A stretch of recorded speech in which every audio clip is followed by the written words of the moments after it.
Sports TV, man. That's my dude. I rolls with him. You heard what the man said. It's Flight Sports TV.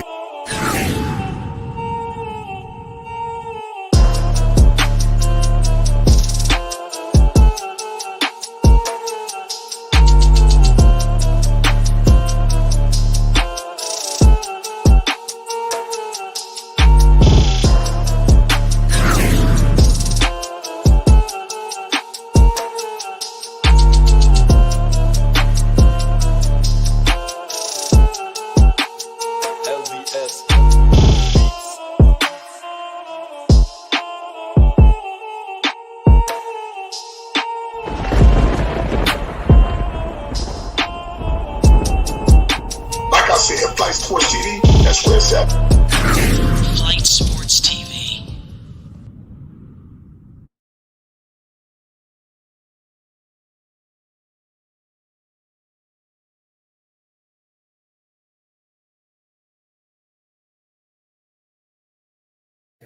What's going on, people? It's Flight Sports TV. I appreciate y'all for checking with me. Y'all already know what it is. We back with another one of them things. We got a lot to discuss tonight involving Coach Prime, Deion Sanders. We ain't nothing but less than 48 hours away from the big time showdown between the two juggernauts of teams. You know, when you're discussing Oregon, when you're discussing what's going on with Colorado, these two teams ain't nothing to mess around with. We got a lot to discuss on that front. But before we do that, we must get into why Coach Prime Deion Sanders is still receiving so much hate. You know, everybody has an opinion on Coach Prime Deion Sanders. None has seemed to be valid. But for whatever reason, everybody has something to say. Everybody feels like they know what Coach Prime Deion Sanders should be doing. But I think people are sorely mistaking themselves. And some of these guys are, you know, world renowned. Some of these guys are nobodies, you know, but key word is everybody has something to say about Coach Prime. And we must get into it. You know, the Whitlocks of the world, the Mad Dog Russos of the world. There's many more. You know, I just meant to highlight these others. You got a lot of people, you know, who have said things in the past, you know, slowly walking these statements back today. You got people who've said things, ain't saying nothing, you know, right now. They're not even trying to walk back their statements. They're saying nothing, hoping that whatever they said in the past just completely just, you know, gets erased. But for whatever it is, you know, nonetheless, Coach Prime is going to define all the odds, you know, just fight through all the hate and truly accomplish everything that's set out for him. We're going to get all into it. Before we do that, make sure you hit the like button and most definitely hit that subscribe button. You already know what it is. It's Flight Sports TV. Salute to everybody in the building that's rocking with us tonight. I got my man All Access in the building. Dex, talk to the people. We live. Yes, sir. Shout out to Flight Sports TV, the machine, the voice of the voiceless, the people's champ, the hottest in the streets. Shout out to the panel, shout out to the chat, and shout out to everyone pulling up the Flight Sports block. Like, it's a terrible thing that people prey on another person's downfall.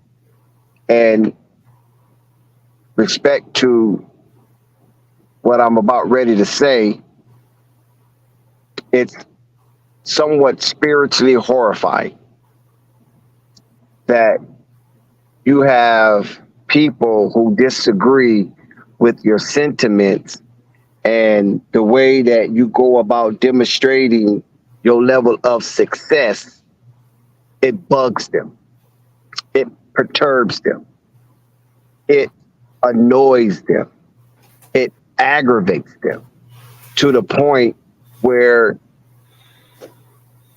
their disposition is off kilter.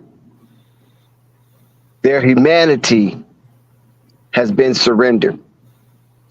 and their adult livelihood growth have been arrested.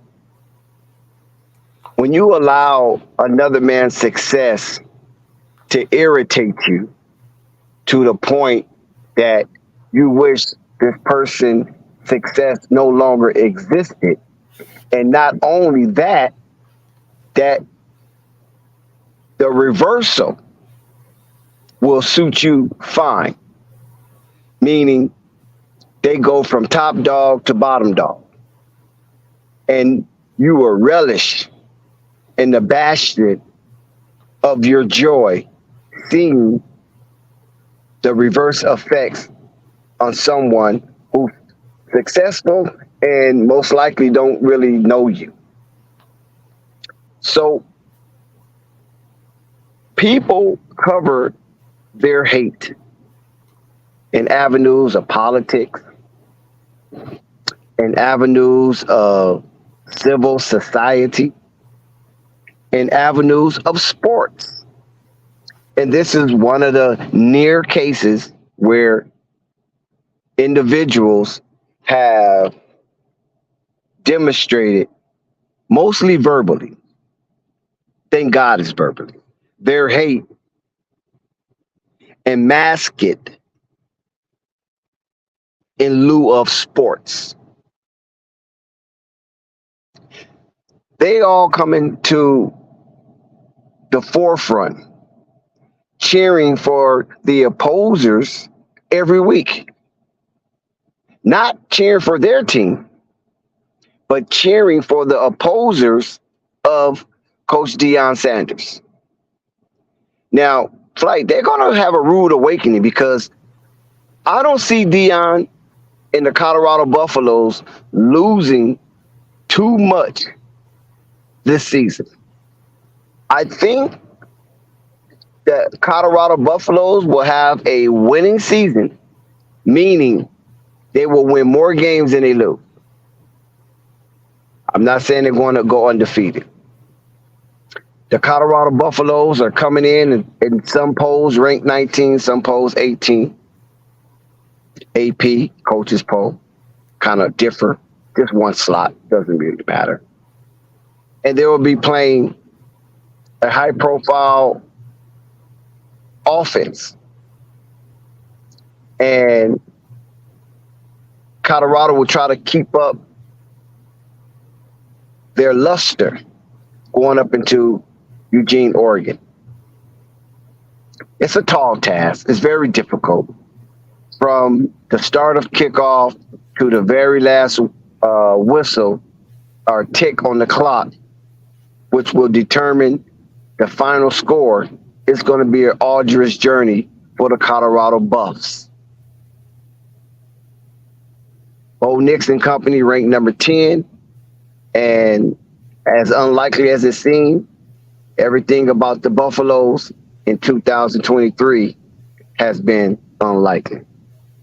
So I don't think Oregon is going to pounce on the Colorado Buffaloes like some professional pundits of this game believes. I don't think the Oregon Ducks will eviscerate the Colorado Buffaloes score-wise as some of the odds makers think. If I had it my way, Oregon will not cover a 21-point favorite spread. So all of the haters come out now. Like, you know, they came out in game one where they played TCU and they was an overwhelming underdog, plus 20-point underdog, 3-touchdown underdog. It's ridiculous. And so now they're coming back out. They kind of simmered down a little bit, Flight. But now since Oregon is coming out such a overwhelming favorite up in Eugene at Autzland Stadium, that they feel they can come out because this is the coronation of the Deion Sanders losing streak. This is the beginning of the losing streak. So they can come out serenading the opponents of the Colorado Buffaloes, who is a top 10 team in the nation. I don't think that's difficult to do. Like, do you agree? It's not difficult to jump on the bandwagon of a top 10 team versus a team that's not top 15, that's not ranked top 15. Even though the Colorado have played pretty good football, they have yet, like, take this in mind, they have yet to put everything together and play a 4-quarter football game as a cohesive unit. They have yet to do this, and they still undefeated.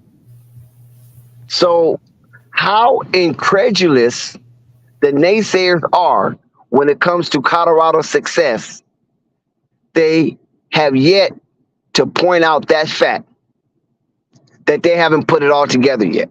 Some of these college teams have put it all together, and that's why they are ranked where they are ranked.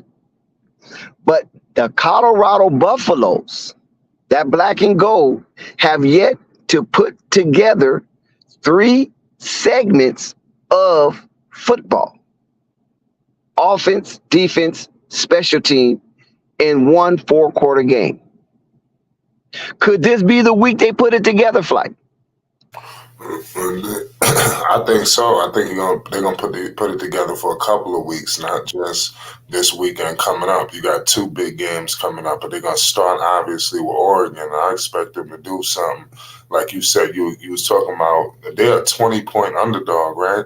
You said? Yeah, they're a plus 20-point underdog, like three touchdown underdog. Oh, so they're supposed to be a massacre, compared to these fools. And you said that you believe that it's not going to be the case, right? No, I don't think it's going to be the case. I don't think Prime Time Express have reached its limit. They're not nowhere near the apex. And this is why I brought up the Colorado Buffaloes have yet to put together a 3-layered performance cohesively within a 4-quarter period. They have yet to do it. But on the contrast, they are undefeated. So we have not seen Colorado Buffalo's best football. They have yet to demonstrate the fullness of everybody clicking, playing in one accord, pistons firing all over the place, being operated and ran like a well-oiled machine. We have yet to witness this, Flight. Colorado have shown plenty of flaws, yet they continue to win. They continue to impress, and they continue to be challenged, and they have continued to meet and overcome all the challenges that they have faced this season, coming out of last season where they was the worst team in Division I football. This is something that the naysayers are not paying attention to. This is something that the doubters are not paying attention to. And this is why throughout the course of this season, they're going to eat crow. And it's a strong possibility they can eat crow come Saturday at 3:30 p.m. Eastern Time, September 23rd, when Colorado faces Oregon up in Eugene at that set kickoff time.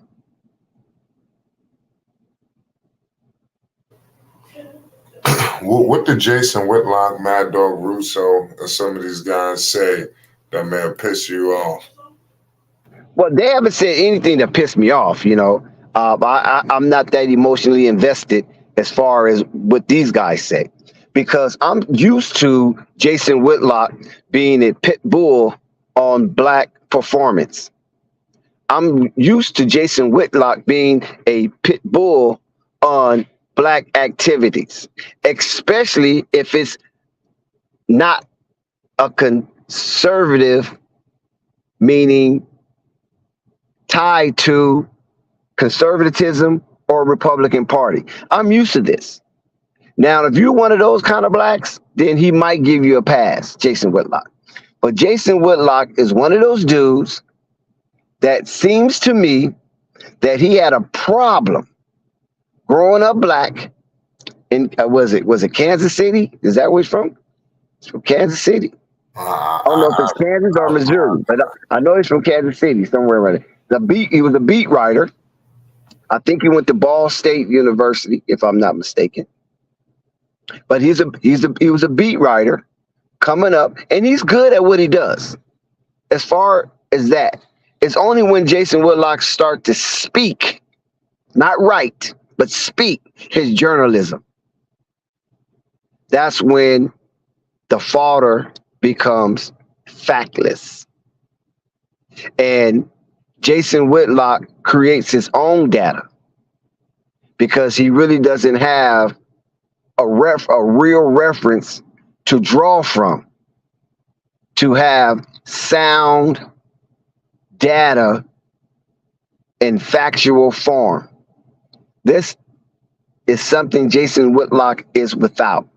He's mostly opinionated, and most of his opinion is anti-black to some degree, and definitely anti-liberal, you know. But I don't really knock him on the conservatism and liberalism. You know, that's politics. We already know how that game goes. Most of us know how that game goes. Neither one of them are good for nothing, you know. I don't think most of those guys in those political vectors hadn't punched a one-way ticket to heaven. So I'm not even tripping off that. But even though Jason Whitlock, as hypocritical as he is, he's challenged Deion on several occasions on his faith, on his version of Christianity. And what I don't like about Jason Whitlock when it comes to that is that we all know that Deion is a product to some degree of the Potter house. And the Potter house, to some degree, the Potter house. And the Potter house is ran and operated and incorporated with T.D. Jakes. So we already know that T.D. Jakes leans to the left. He's been a big supporter of the Clintons. You know what I'm saying?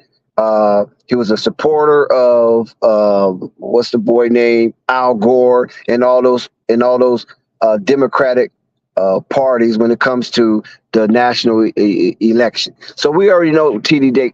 Jakes on that end of the spectrum. So so be it. Jason Whitlock's on the other end of the spectrum. He works at the Blaze. We already know that the Blaze is a conservative TV media, and Glenn Beck is the one who started the Blaze, who used to work for Fox TV, and then got fired from Fox, and then went on and started the Blaze. And that was a long time ago that he did that. I think that was in the late '90s or something to that nature, where he started the Blaze. So we know where they are on that.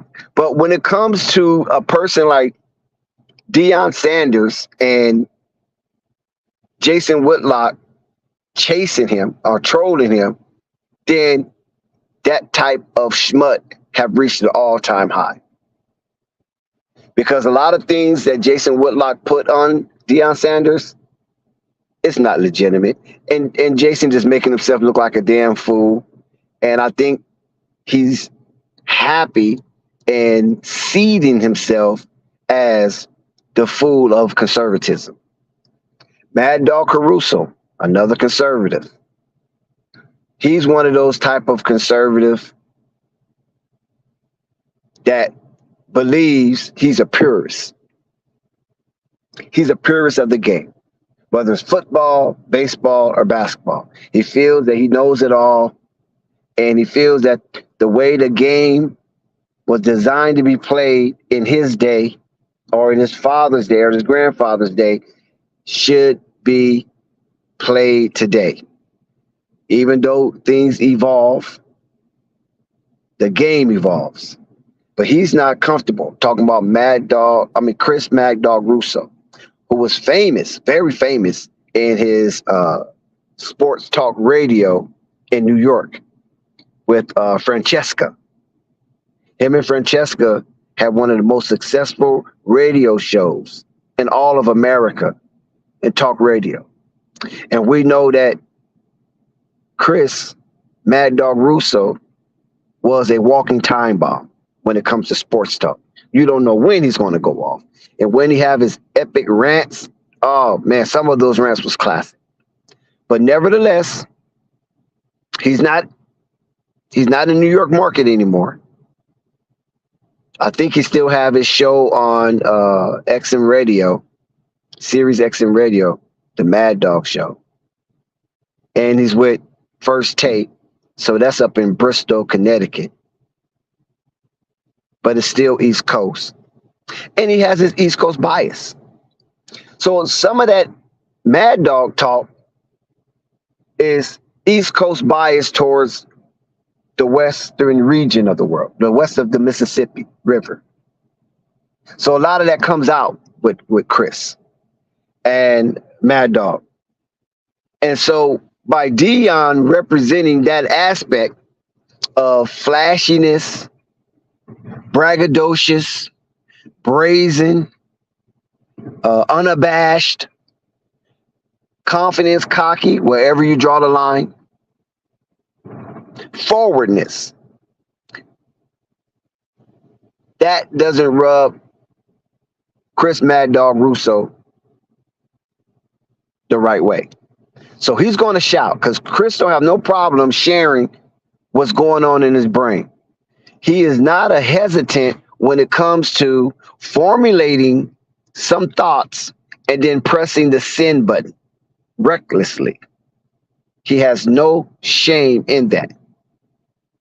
And this is how you get these two heavyweights because, well, Whitlock used to be a heavyweight. He's not so much of a heavyweight now because he used to be at ESPN.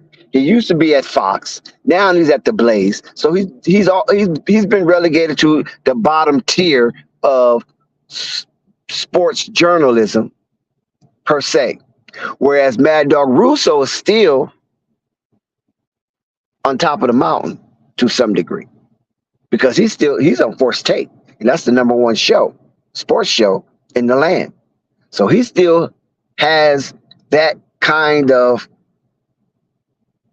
cachet. Whitlock, on the other hand, really doesn't. He's trying to get himself back to relevancy. And how he's going to get himself back to relevancy is that he have to attach himself to the most relevant person in sports right now. And that is Coach Deion Sanders' flight.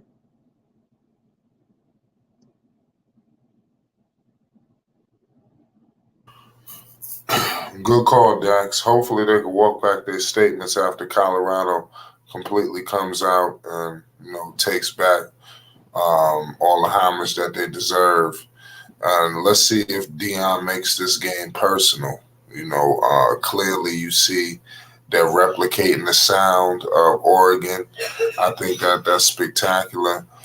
He has all of these different methods to get his team rolling. And I think all of it is going to be successful. What Coach Prime is doing. What do you think about Colorado trying to replicate the sound of Oregon? Have we ever heard of a team doing something like this? That's common, Flight. I'm sorry. That's common because what they're doing is they're trying to mimic the environment and atmosphere of Azan Stadium, and by them replicating the noise, the type of music they're going to play. So when these Colorado Buffalo players get up there, they won't be quick to be rattled. They won't be shaken by the core. they won't be moved from their foundation based on all of the noise and the level of decibels that noise is coming at you, because that is a very difficult place to play. It's a hostile environment, and the coaches are preparing the Colorado Buffalo players for war and battle. So replicating the environment of Azlan Stadium is the proper way to train and condition the Colorado Buffalo players upon entrance into the state of Oregon. Yeah, good call. Salute to everybody in the chat. This situation here with Coach Prime receiving all this hate, it definitely has to stop. Do you think that it's still some carryover? Would he have been receiving all of this hate if it was taking place at JSU?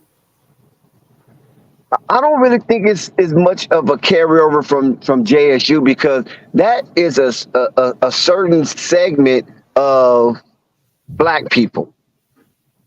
The hate he's getting now, it has generated from all sectors of society, because Deion actually Flight represent a exigent.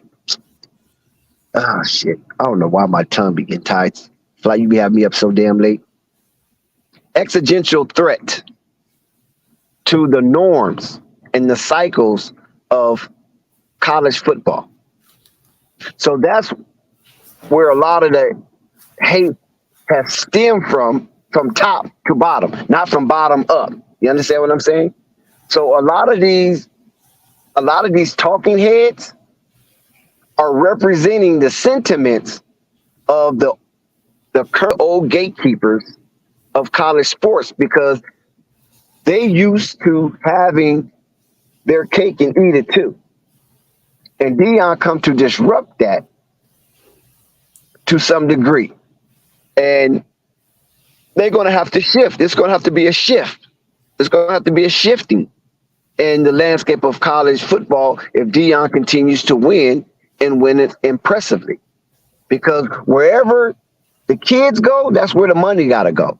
So if the kids are coming to Colorado by the droves, then that's going to give Deion the type of power and influence to be able to bark toward power and having power concede to some of the demands that Deion Sanders most likely will be negotiating. Yeah, I'm with you on that one. I wish Coach Prime nothing but the best. Hopefully these guys fix their verbiage on their networks that they got going on.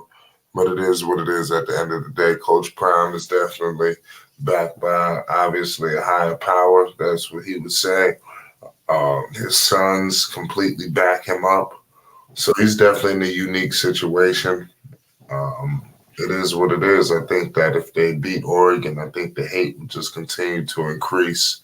I think if they lose, they're just going to be ready to pounce on them. But that's kind of crazy if they're 20-point underdogs. They were underdog against TCU, if people remember. So they shocked a lot of people. Do you think that with Travis Hunter being out, that people are not giving them a shot? What if they had Travis? Would people still be counting them out by 20? Well, I mean, with Travis, you definitely have a solid puncher chance, but I'm going to tell you this. Travis is not throwing that ball. And that's crucial for double S, hashtag too legendary, Shedeur Sanders, throwing that ball all over the field to multiple receivers. You can't just lock in on one aspect of the passing game in the offense, which is good and is deadly. But at the same time, the Colorado Buffalo is going to have to bring a run game. They're going to have some kind of a run game. I mean, at least rush for 80 yards or more, at minimum 80 yards, to keep some of the cheat off of Shedeur. So in the absence of Travis Hunter, The Colorado Buffaloes will have to compensate offensively in the absence of his presence by running the ball efficiently and forcefully. They have to somehow garner up the strength and the nerves on that offensive line and able to impose their will on Oregon Ducks defensive line. Colorado has to win in the trenches. If they don't win in the trenches, they can't lose in the trenches. It's going to have to be a coup d'etat where they don't win, you don't win, it's neutralized. Outside of that, Colorado's going to be in a whirlwind of trouble if they can't somehow control the offensive line and don't surrender in the trenches. Because I think this is where this battle is going to be won. Everybody knows that both of these quarterbacks can pass the ball and can spin it very well. So that's not surprising. So both defense will be sliced. But who is going to be the tougher guy? And how you prove the toughness is in the trenches, in that war zone. They have to dig their foxhole, and they're going to have to fight. Or otherwise, it could be a lopsided game. So apparently, the odd makers feel the Colorado Buffaloes don't have what it takes to fight in the trenches because they're giving Oregon 21 points favor.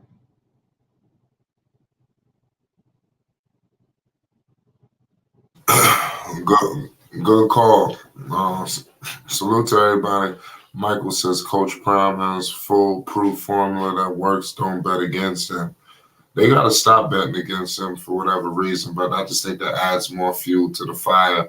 I got when I'm gonna just roll with what's going on. I'm gonna continuously say that this is a Cinderella story. I just think that there's no telling when it's gonna end. I mean, why put a cap on what's happening right now? It seems like they just can continue to win. So I mean, who the hell want to get in the middle of that? So I'm just interested to see how far they could take this. You know, how long does the winning streak last? And if they do suffer a loss, how do they deal with adversity? You know, they had a celebrity cast. They got all kind of platinum artists, you know, on the goddamn sidelines. How are they gonna react if they just suffer a loss? You know, these are the things I'm interested to see. I don't want them to lose, but I want to see what's gonna happen.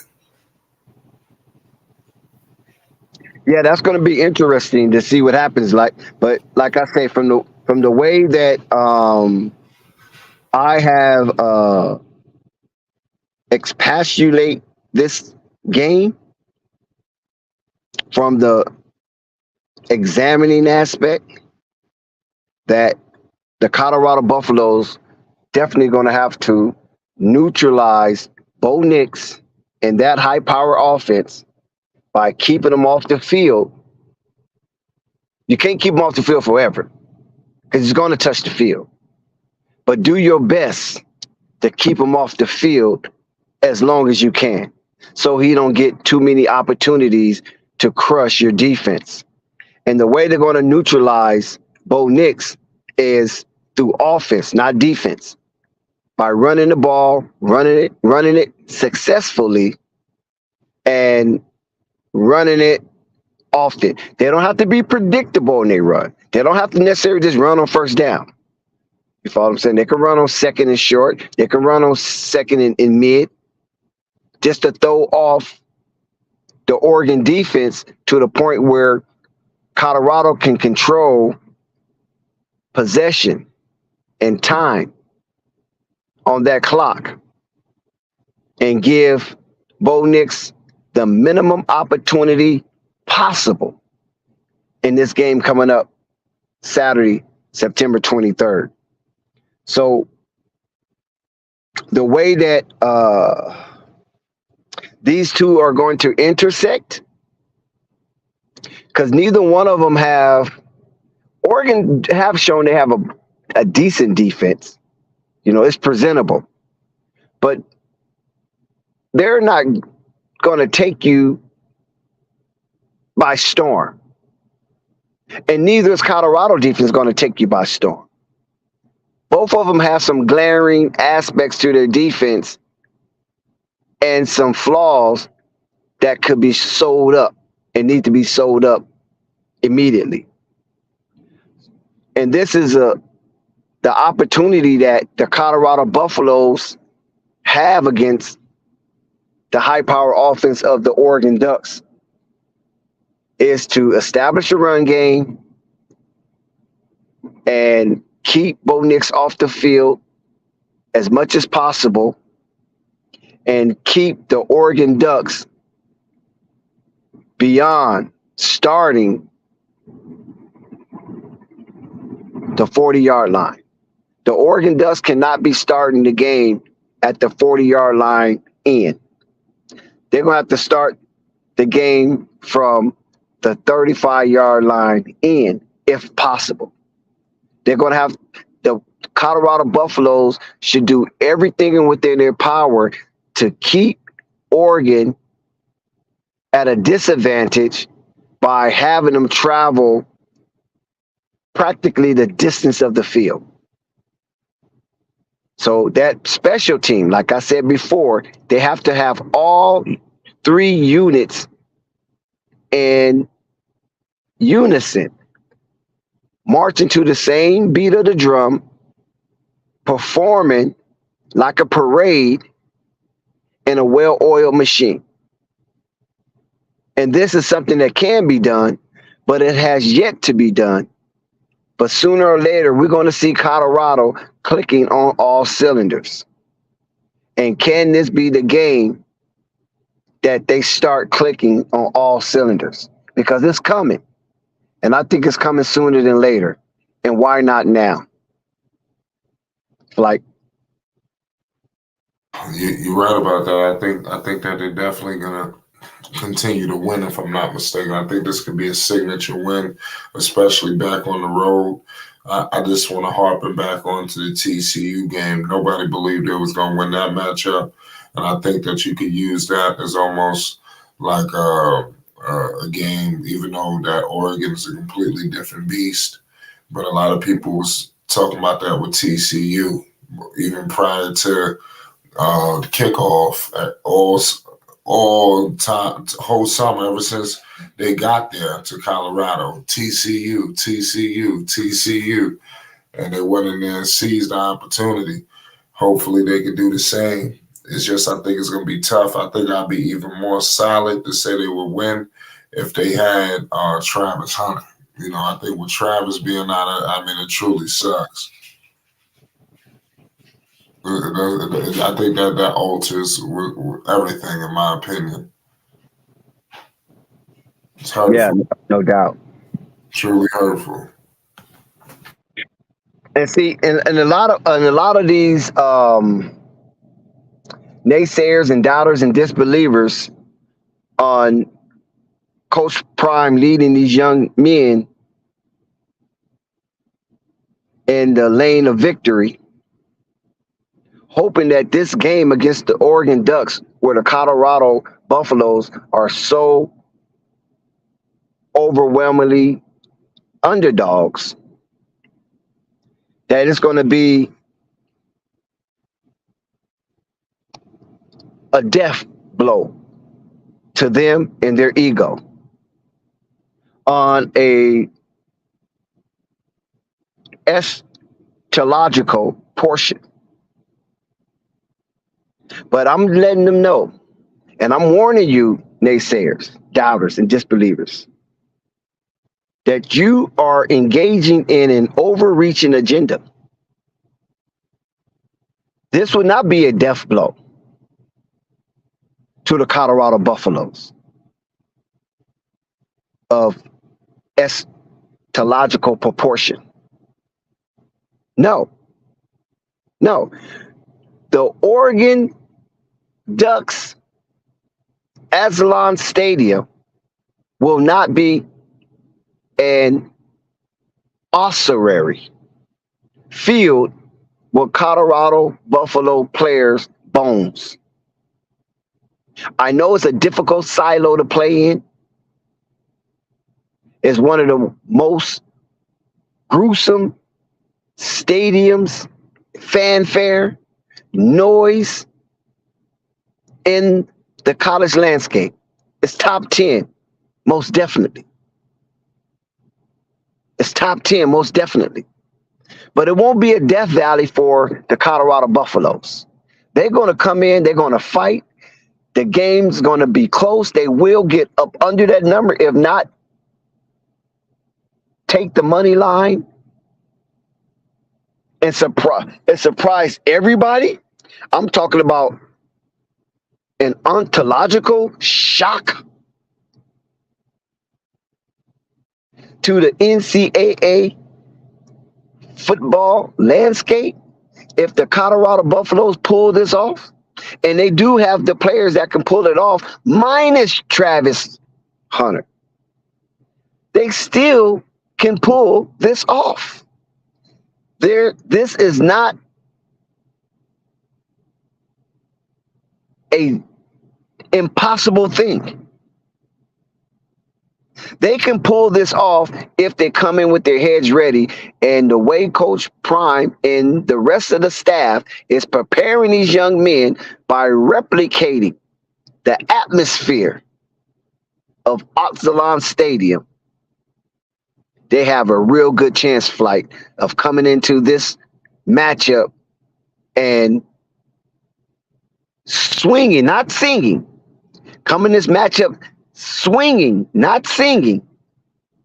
And they could bruise the heels of the Oregon Ducks and have them slide in the rankings, while Colorado will catapult in the rankings if they win this game. If the Colorado Buffaloes can beat the Oregon Ducks somehow, they will end the night in the top 10.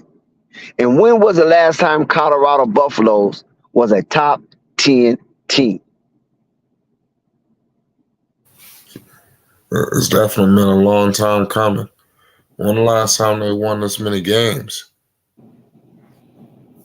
Was it 2 years ago? I mean, like I said, I damn sure wasn't following Colorado football prior to all of this transpiring, but it is what it is. It makes absolutely no sense, but I think that they can definitely continue to win. Shout out Michael. Shout out my man Trent in the chat. Well, y'all, like I said, let me know what your thoughts on this Oregon game. Do you have Colorado taking it? How do they? How does the game end? There's no Travis. You got Shador Sanders, ice water in his veins. I mean, I'm telling you, and it seems like Coach Prime, he won't be denied. The gravy train is going to continue to keep rolling. It's like one big party happening in Colorado. Though nobody wanted to end. And the party continues as they continue to win, and winning is everything. So I got to give Coach Prime credit. People might feel like, he's brash, he's this, he's that. It's distractions around the team and this, that, and the third. But the number one thing is winning. And I think nobody needs to never forget that. And it's always been winning. So that's big. How you feel about Coach Prime able to keep the main thing despite all of these different variables taking place at once? Well, you got to remember, Flight, most of these young men that Prime have, which is practically 80% African Americans, that's how we grow up. We grew up playing the dozens, the Jones, bagging, crumbing, whatever term you use, depending on your geographical location within the region of the United States. They are used to this kind of thing. It's only when we get to this stage as young men, other people tell us that's not the way to be. That's not how we want it here. That's not how we do it here. And then we become other than ourselves when it comes to that boasting, that cockiness, that confidence, that competitive spirit that we like to verbose instead of just being quiet like Emmitt Smith, setting the ball down like Barry Sanders and run back to the sideline, not saying a word. No, we want to be like the Billy White Shoes Johnson. We want to be like the Terrell Owens. We want to be like the Ocho Cinco. Listen, the man changed his name from Chad Johnson to Ocho Cinco, former Oregon player. Can you imagine that? Changing your name like that? Look at Meta World Peace. Changed his name. Kareem Abdul-Jabbar changed his name. Jamal Wilkes changed his name. You follow what I'm saying? Ahmad Rashad changed his name. Mahmoud Aduf, Mahmoud, or whatever how you say his name, Chris Jackson, aka Chris Jackson, changed his name. So we have always come into sport and play with a zeal and an energy that's unmatched by others outside our community. We do it at the park. We do it in the sandlot. We do it on the asphalt. We do it at the beach. Wherever we participate in sport athletics, we always bring that kind of mentality with us about being the best and talking like we the best. And hopefully we can perform to have our words match our play. Not coming in quiet. I understand, Prime is, he's a good faith brother. You follow what I'm saying? And his faith-based logic that he exercises in his coaching demeanor. We understand that. I don't have no problem with it. If you want to put a God at the center of your activity, hey, so be it. Just be great. You follow what I'm saying? And so by him having this faith-based logic, a lot of people who's really not faith-based don't like it because you're taking the power out of your hands and giving it to a deity. And a lot of these coaches don't get down like that. You have some, the Dabo Sweetness is one. You have some. But a lot of these coaches ain't, listen, do you pray with your God in the locker room? When you come out here, I'm your God. That's how a lot of these coaches really look at it, to be honest with you. They don't want you to have any kind of outside interference that will overshadow their influence. They want to be the top spot, the number one guy in your life in order for you to follow their dictates and their direction at their time and at their speed. Prime is bringing in a faith-based logic that's showing that it's bigger than what you see here, because this is only initiating. What you're doing here is initiating. This is only a platform for you to excel in, to get the recognition that you need in order to get to the places that you want to be in life. Because we don't all have the same idea of a destination. We don't have the same aim and purpose. A lot of these young men have their own aim and they want to walk in their own purpose. I heard Deion said this. I want these players to recognize their purpose and walk in that purpose. So when you have this type of faith-based logic in your demeanor, as you continue to press on, then you're giving them something higher to fight for, higher to play for. You having them playing outside of themselves. And when you can get an individual to operate outside of himself, there's no ceiling. The sky is the limit. Because who can say how far you can go with your potential? Who can say how far you can go with your activities once you start playing outside of yourself. And this is what make Prime really, really good for these young men and really, really good for this program that was 1-11. And that's why I'm saying this game could be very much closer than what the odd makers have put it to be. And that's why I'm saying they have to go up there and control the trenches. Defensively, control the trenches, and offensively, control the trenches. If they can neutralize Bo Nix by keeping them off the field, I'm telling you, Vegas might go bankrupt.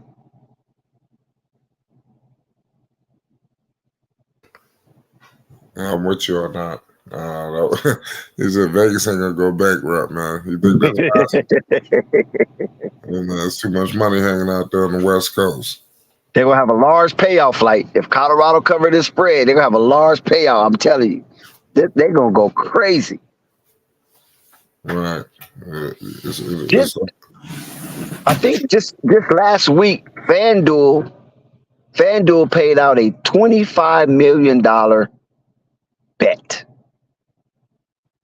$25 million bet. Can you imagine that? Can you imagine winning $25 million on one bet? Okay, go ahead, Flight.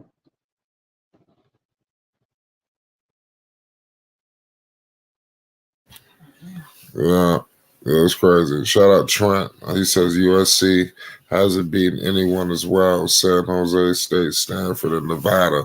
What do you think about stuff like that? You know, because Well, see, this is the thing, though. This is the thing. Even though USC have played those teams, it was a resounding victory.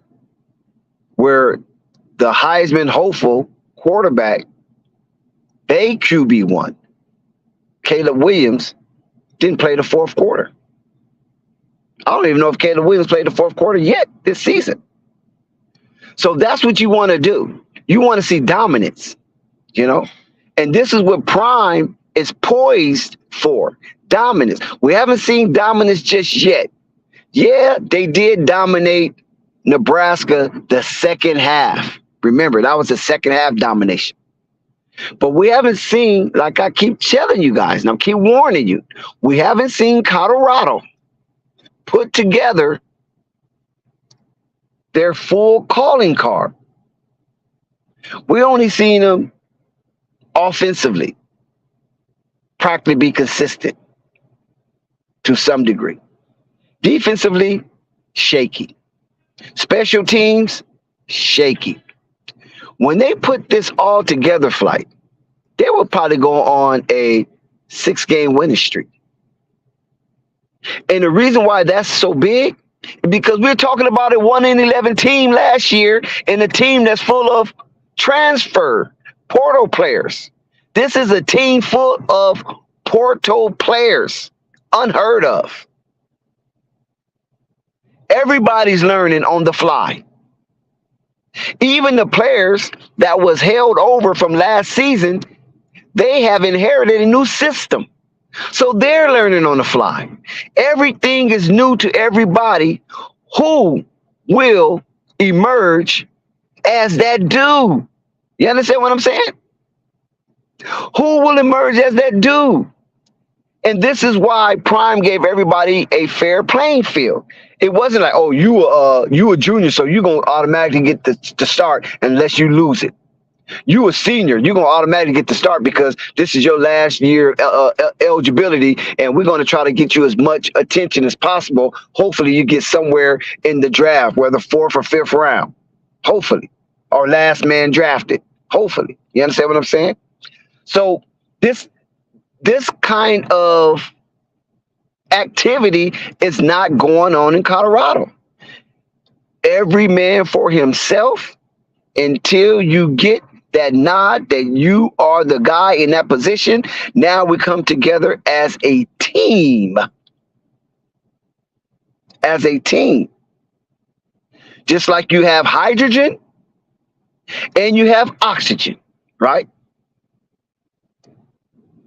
H2O, 2 hydrogen, 1 oxygen,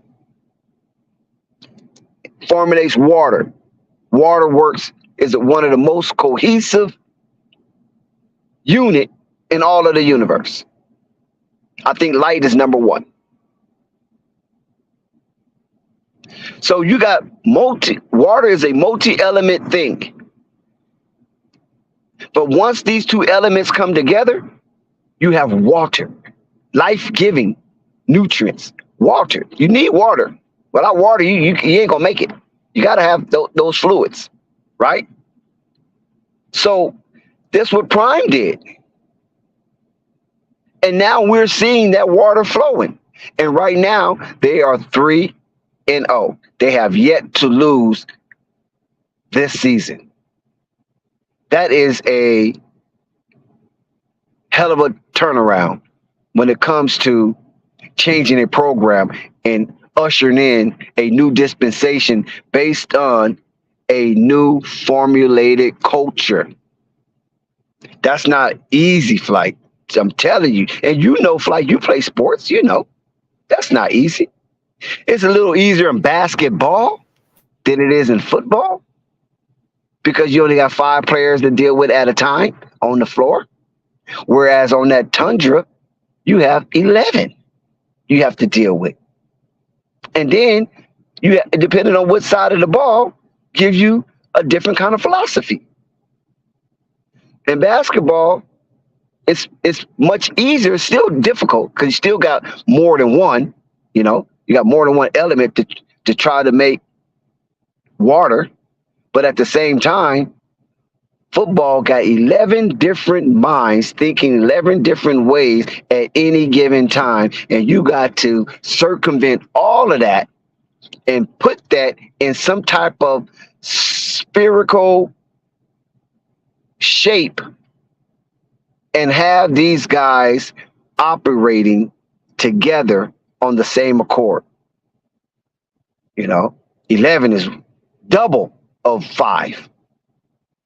So you got to work double harder with the football, trying to get those minds in a one accord than you do in basketball.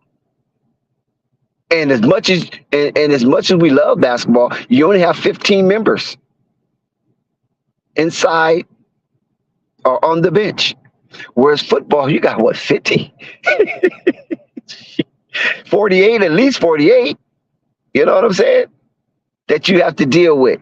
And at any given time, those players could be active on the field. So that's how many minds you have to try to make into one. That's difficult. And Prime has done it so soon. And this is why he gets the hype he gets. And this is why he gets the hate he gets.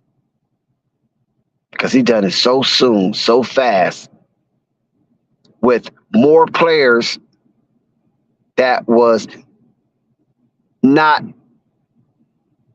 used to his scheme, right? Whatever players he brought over from Jackson State, yes, they knew. So they had an advantage. But those other players that never been up under Coach Prime wing had to learn on the fly and learn as they go. And some emerge and some disappeared. And that's why Colorado is where they at right now, because he took them through a process of elimination, Flight. Coach Prime, on his faith-based logic, took those players through a process of elimination, AKA survival of the fittest. If you survive, you move forward. If you don't, you got to drop off as dead weight or unnecessary debris, because you ain't going to hold the ship down. You ain't going to hold the ship down. You know what I'm saying? And that's how Coach Prime approached it. And I was sitting there watching it, just looking through, well-off media, Flight Sports TV, just looking at the content that's coming through the pipeline. And I recognized this guy is doing something fantastic. And not only is he doing it fantastically, he has an open book, open door policy. He's transparent in what he's doing. He ain't hiding behind closed doors or duck behind the iron curtain like a lot of these other coaches because they don't want you to see how crude and rude they are to these young men. Because if you really find out what they do to these young men, you'll run and you'll go tell them kids to get away from that guy. But Prime has an open door policy. He's transparent. He's putting it out there on social media. He's putting it out there in YouTube and wherever else there's media, letting you see how this is done. Ain't nothing spooky about what Prime is doing because we're able to see it. We don't have to guess.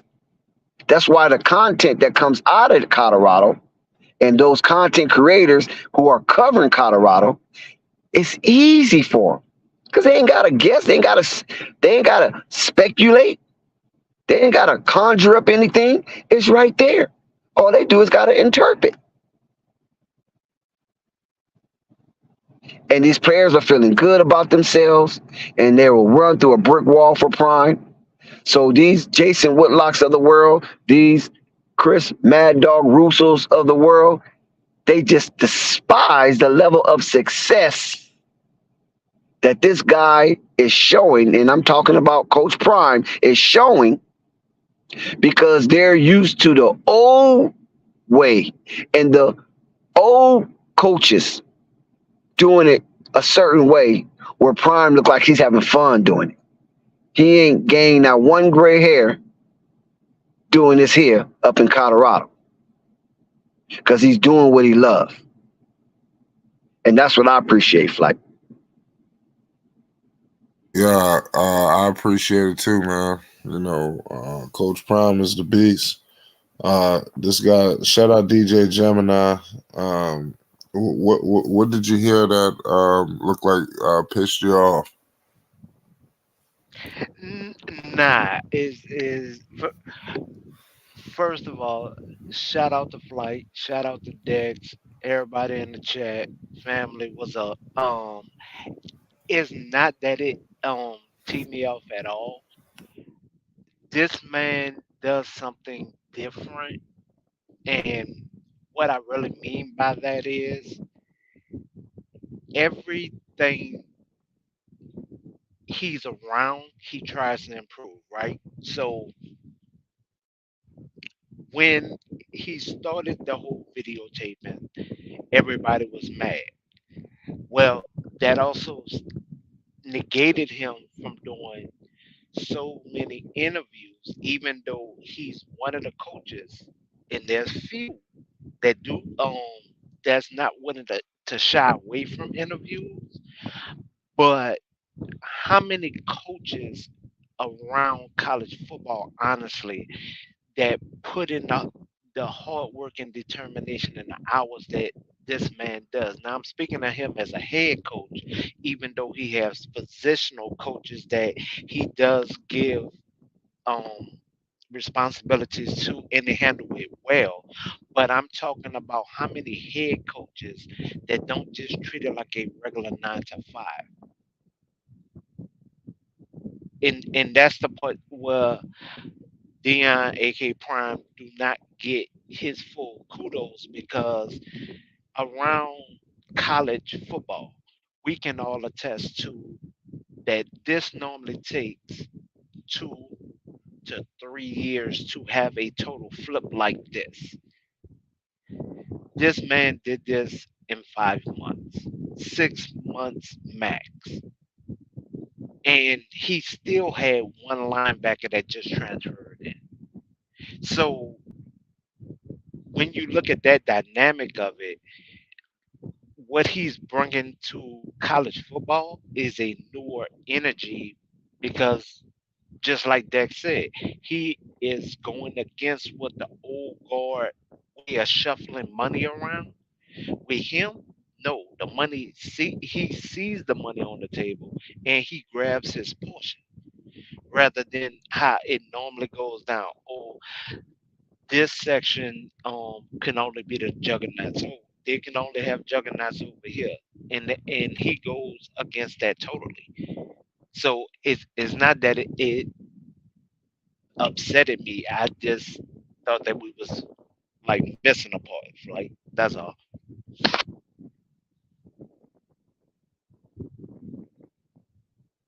Okay. Um. I'm listening. Okay. So this week here, I think Mac with the running game should be available. I'm sorry, I cannot call the 6'4" wide receiver on Colorado also, um, who hasn't played. He also, if I remember correctly, he should be available this week also. So that's two pieces that they haven't had these past weeks. I don't know why the NCAA was playing with Mac because I felt Mac should have been ready maybe by the second week, but they kept holding off for some strange reason. Um, so you cannot really put the people where you want them or really run your offense the way you want if you're still missing pieces, either because of transfer paperwork or they haven't got the clearance from NCAA. And I think at least those two guys, I think this week is back up. Um, we 9 times out of 10 wouldn't have all those sacks if Brown was available, but that's neither here nor there. They're still doing well as far as a first year retooling foundation of players, and that's what I'm excited about. Especially as a former HBCU coach, I hope over the next 5 years somebody else get the call. But I know a lot of HBCU coaches don't like to do interviews, don't like to. A lot of them are being controlled. So Well, it why is is that, what it is. Gemini? Why is that they don't like to do interviews? Big because they're already being controlled from the administration. They're being told what they can do, what they cannot do, and I I I know of at least three. They're being asked not to outshine the program. Um, Prime example, McNabb. McNabb was told not to outshine the program. He Yeah, was honestly told that. So and I know of that conversation because I did interview him, but he did tell me that offline. So that's why I only spoke up on it like twice so far. And the rest yeah. of them, they just Newmark. don't like to be in front of the camera. Yeah, I think a lot of it too is that they're going to always ask questions outside of the sport of football when it comes to HBCUs, and they don't probably want to answer that. No, no, no, no, no. Okay. The for a lot of them, they first of all do not think they're getting interviewed by ESPN. So just take that part out, right? For a lot of them, they are being asked about sports, but they're being asked the same questions constantly, but they do not bring up the full problem. Like until I well until this year, nobody really spoke up on the payout of the from the states from the land bad deals, right? And nobody talked about that about HBCUs, which that's the main reason why they're having financial problems. Nobody wants to talk about that, but the first thing they ask is, "Oh, well, why you think you missed out on this recruit or that recruit, or why you can't get sponsors or this, that, the third?" But these are the same people that can the SWAC commissioner. I'm speaking on the SWAC, and that's what I know. The SWAC commissioner bans them from speaking out, so they cannot speak about the problem. So They just look like punching bags in front of reporters. Yeah. Newmark, yeah, I know that Mad Dog bets on the Buffs. Yeah, but I don't know if he's going to bet on the Buff this week. And in fact, if you really look at it, FAMU and like literally just had to endorse Chad Ochocinco so they could get more donations in. Wait a minute, what do you mean endorse? Well, it's a double partnership between the both of them because Chad gets it on the back end. But like Chad also gives the players that pro that came back a pro that came back to literally keep them more engaged within the coaching staff, and a lot of players look up to him because of his longevity, career, work ethic, especially when they talk about how he stayed at the stadium for the first 2 years. Like a player still calling him crazy for that. But honestly, I would have did the same thing. I can get a free meal, showers, and be comfortable and not have to spend a dime on my contract. Oh, yeah, I'll take that. I'll take that. Yeah, so these guys, Jason Whitlock and Mad Dog, they're two blowhards when it comes to Dion. I guess they just feel they have to take the opposite end of the spectrum because too many people are loving on this guy. Pause. So I'm just gonna be the odd man out. I got pushback on that statement. Mm-mm. As soon as a black athlete is doing something for the community, you will have Mad Dog and Whitlock and Stephen A. in the beginning um speak bad about them. And any small thing can come out. Oh, they got a speeding ticket, man. You know better than that, but they're gonna make it sound like they blew a bomb up in City Hall or That'll be smart if he takes the buff with the points because that's what I'm sure doing. something. I don't see Oregon beating Colorado by 21 points. Not with that offense they have. I just don't see it. Um, yeah, I mean Jason Whitlock has always been that dude that always highlight negativity when it comes to our community. For some reason, he just been. I mean, he just been that way, man. No, ESP, do something good for the community right now as an athlete. Whit, Whitlock will speak negative against you. You have the smallest infraction. Stephen A will make it sound like it's a bomb. But Whitlock and Mad Dog are on the same accord. But Stephen A, you can have a small infraction, and you're gonna think it's a napalm bomb. Like and for look, real, for real. they're trying to pry Deion Sanders out of Colorado already. The man just only 3 games into the season. They try to pry him. Oh, he can go to Ohio State. Oh, he can go to Alabama. Oh, what about if you go to the NFL and take over the Falcons or the Dallas Cowboys? I mean, stop it for crying out loud. Let the Well, man enjoy his tenure at Colorado until he feels he's ready to leave. well, I will say this: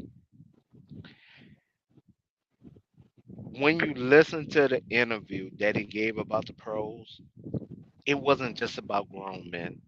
He talked about the restrictions on the salary, and when you look at his insight of it, he felt it would be more chains against him inside of the NFL. Okay, so that was originally when he said the statement, I will not be an NFL coach because of the restrictions. And even though they cut part of the interview, he did give every bullet point on why he does not want to leave, like go higher than college football. But people are also mad with him about that because they they think that takes them out of the running. Because think about the sponsorships he bought the Jazz shoe. It's a couple of sponsorships. In fact, Nike refought to have him back on Nike.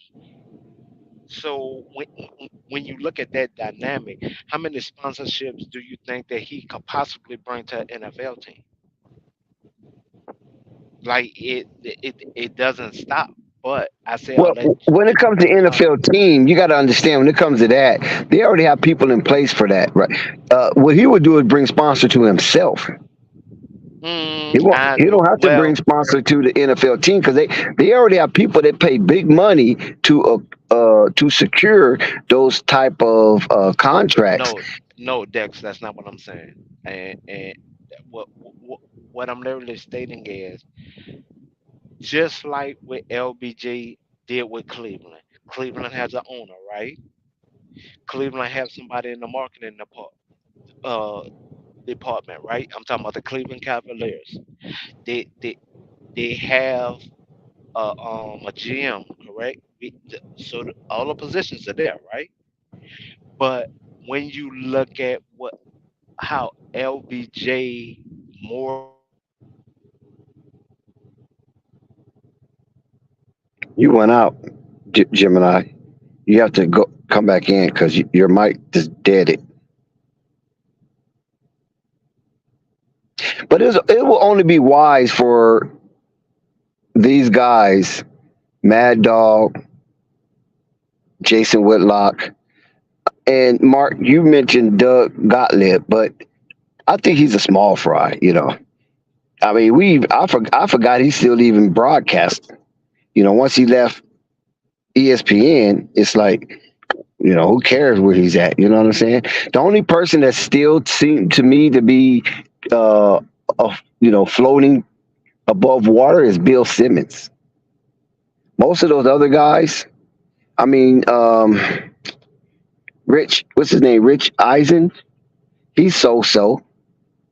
But Bill Simmons seems to be pretty still influential, even though he's not among the ESPN choir.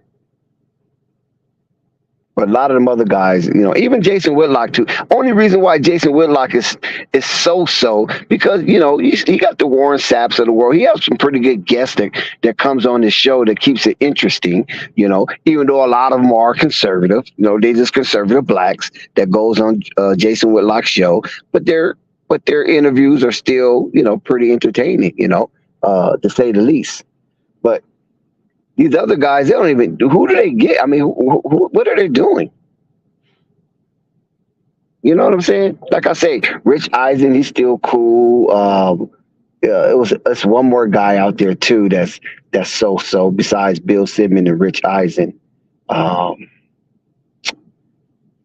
Even from Fox, the guys that kind of dropped off from Fox, Marcellus Wiley, he's still trying to keep his head above water. But a lot of those other guys that dropped off from Fox, where are they?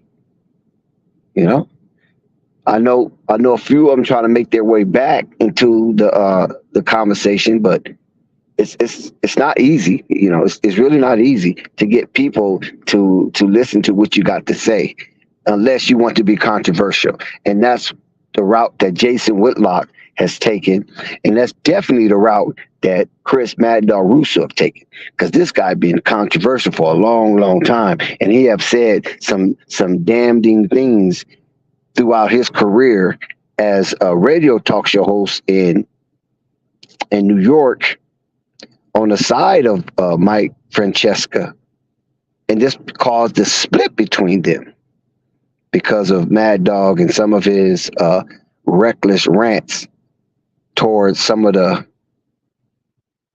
Yankees and Mets players and things of that nature, Giants and Jets.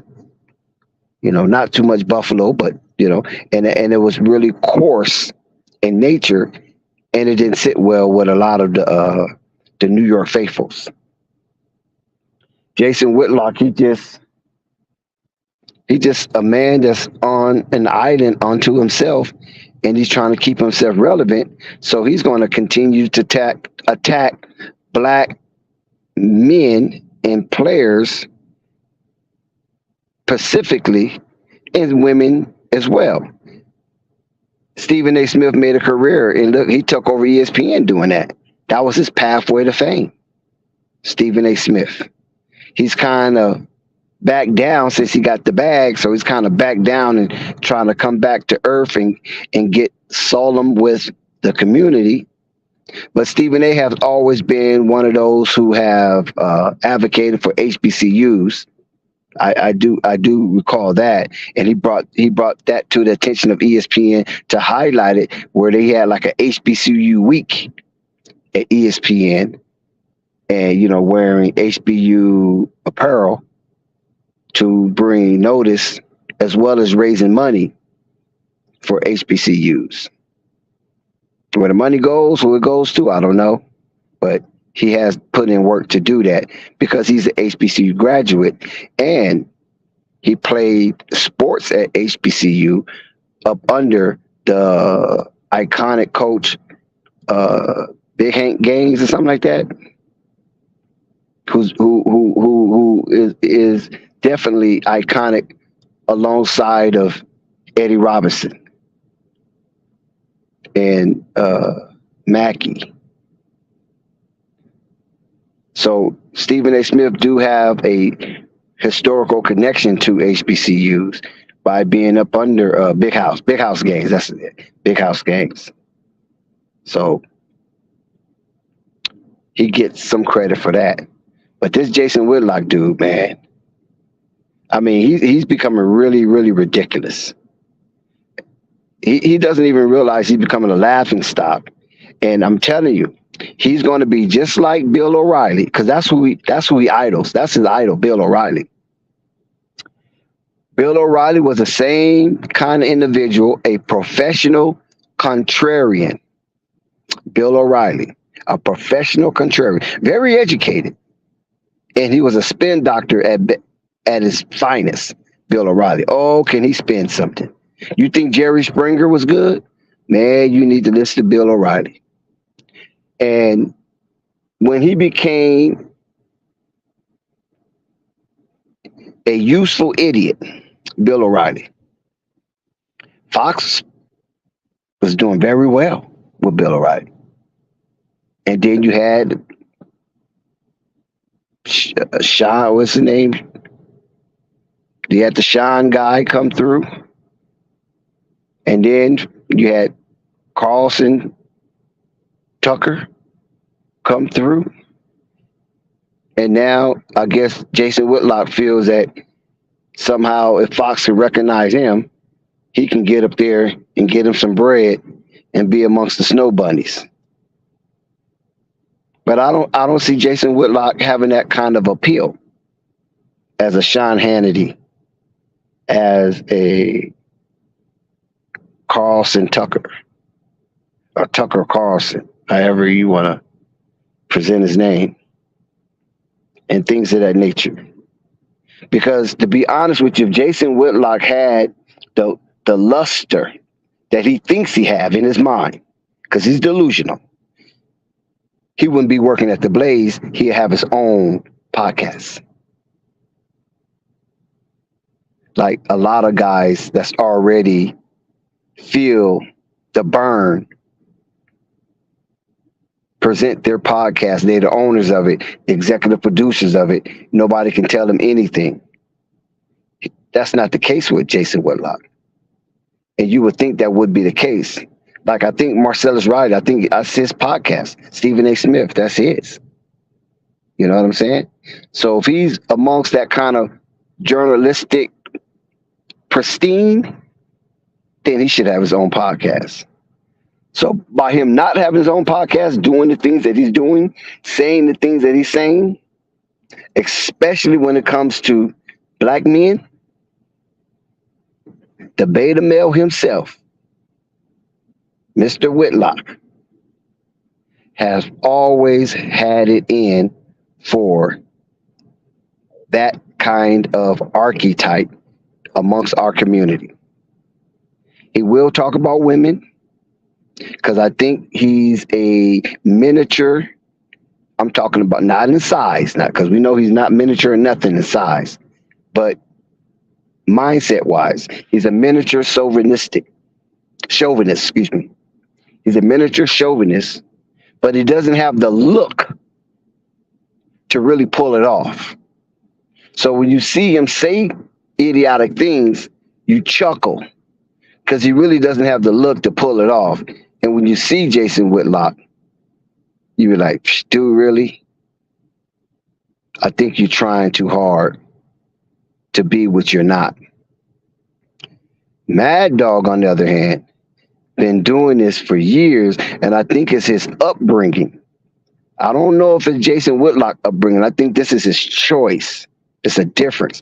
I think Mad Dog more so of his upbringing because he do it too consistently, and it seems to be normal with him. He's not fighting against the grain of his own self. Whereas Jason Whitlock, definitely, you could feel that he's fighting against the grain of his own self.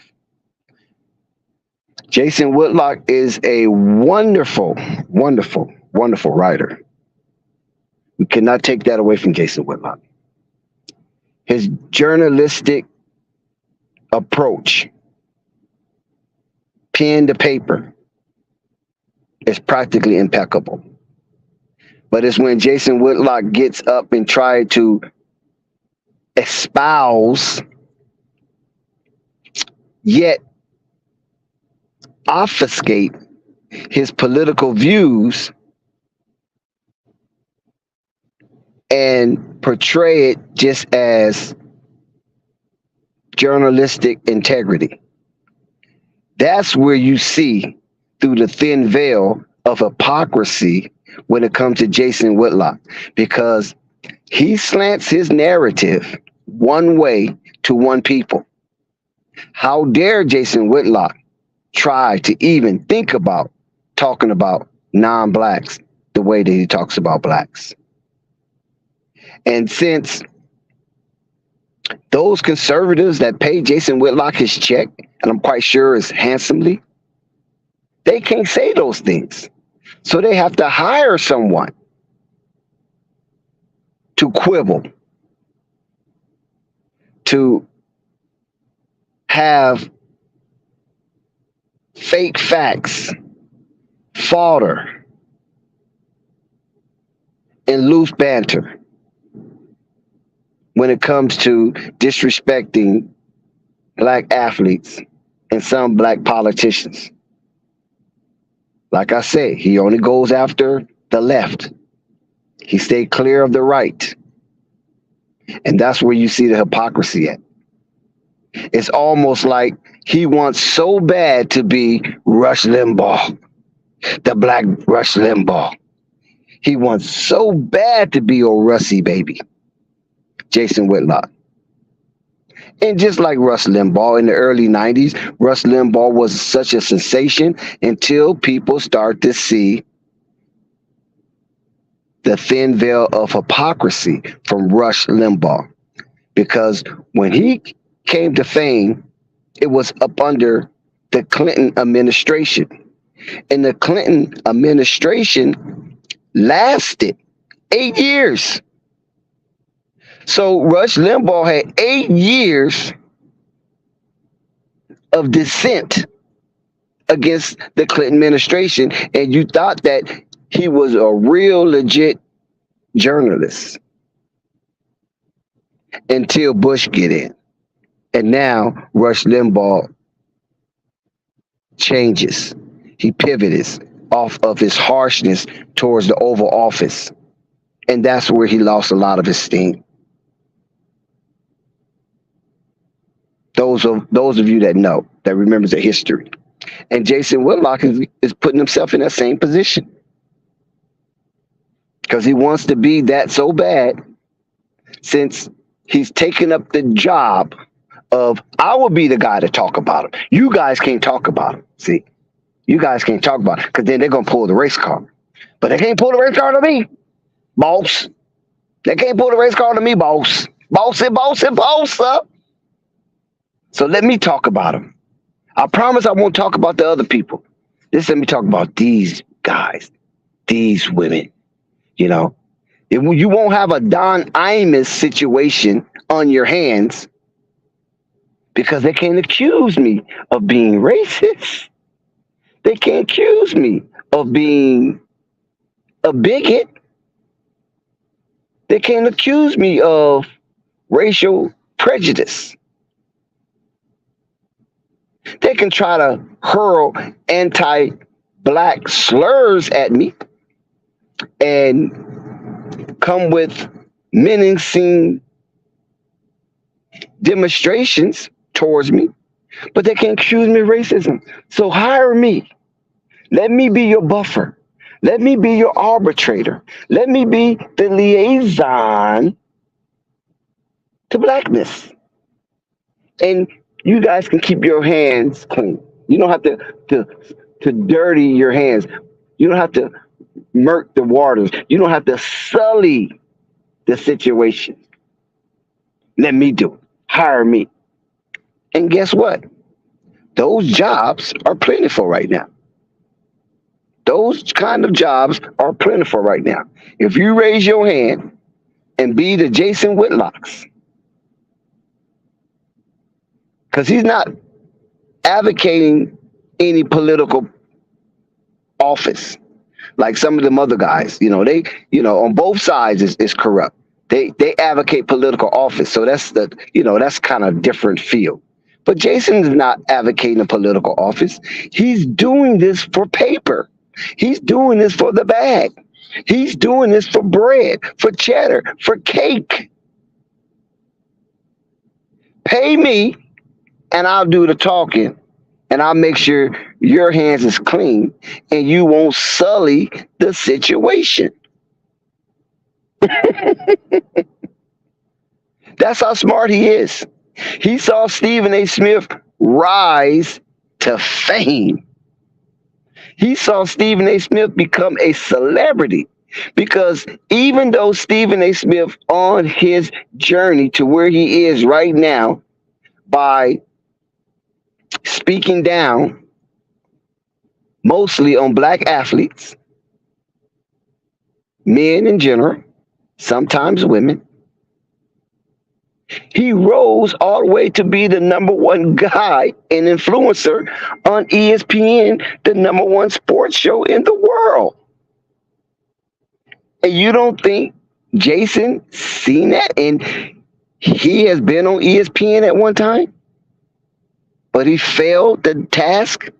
He has been at Fox Sports 1, failed the task, and now he's bouncing at the bottom level of journalistic integrity on the Blaze. Glenn Beck and company. The Blaze. Highly conservative media outlet.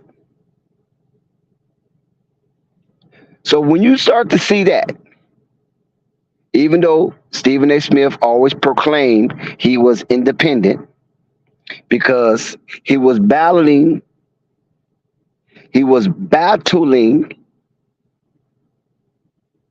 various sectors of his life when it came to how he pursued in his lifestyle.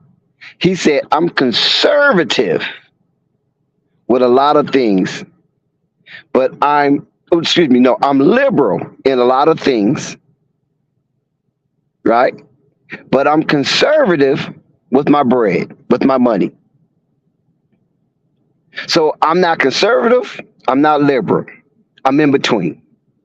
Conservative with my bread and liberal in a lot of my other ways, my social ways. But Whitlock have already planted his flag on the conservative side of the line.